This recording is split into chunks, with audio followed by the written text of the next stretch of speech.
અમદાવાદમાં એલિસ બ્રિજના ધારાસભ્ય અમિત શાહ દ્વારા ગઈકાલે મુખ્યમંત્રીને એક પત્ર લખવામાં આવ્યો હતો અને અશાંત ધારાનું પાલન ન થતું હોવાની તેમણે રજૂઆત કરી હતી। આ કાયદાનું કડક હાથે પાલન કરાવવાની તેમણે વાત કરી હતી અને આરોપ પણ લગાવ્યો હતો કે કેટલાક લોકો કેટલાક તત્વો જુહાપુરા અને જમાલપુર બનાવવા માંગે છે પાલડી વિસ્તારને અને એ પછી આ વિવાદ ખૂબ મોટો બન્યો હતો અને અત્યારે નૂતન સોસાયટીમાં જે મકાન પર આરોપ લગાવવામાં આવ્યા હતા એ મકાન માલિકે પોતે જ પોતાનું બાંધકામ તોડાવવાની શરૂઆત કરી દીધી છે।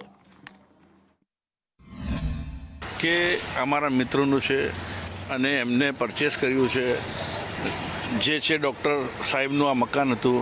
ડૉક્ટર સાહેબે પોતે પણ ઇન્ટરવ્યૂ આપ્યું છે। મકાનની અંદર જે પ્લાન મુજબ જે મકાન છે એ સેમ પ્લાન જ છે, એમાં કોઈ પણ જાતનું ડિટેક્ટ કરવામાં આવ્યું નથી। ફક્ત ને ફક્ત એક બાથરૂમ એક્સ્ટ્રા બનાવવામાં આવ્યું હતું અને એક ઉપર બાથરૂમ બનાવવામાં આવ્યું હતું।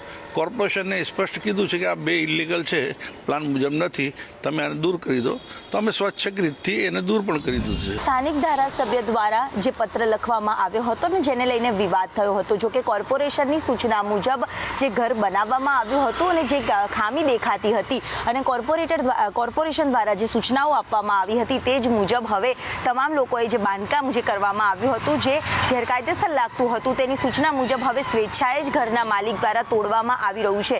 મહત્વનું છે કે જેને લઈને વિવાદ જે સામે આવ્યો હતો, જો કે આ વિવાદને લઈને અનેક ખુલાસા છે જે માલિક દ્વારા પણ કરવામાં આવ્યા હતા અને જે વિવાદ હશે તેનો સુખદ અંત લાવવામાં આવશે તેવું કોર્પોરેટર દ્વારા પણ જે કહેવામાં આવી રહ્યું છે। કેમેરામેન મનીષ વાણિયા સાથે દિવ્યા ચૌહાણ।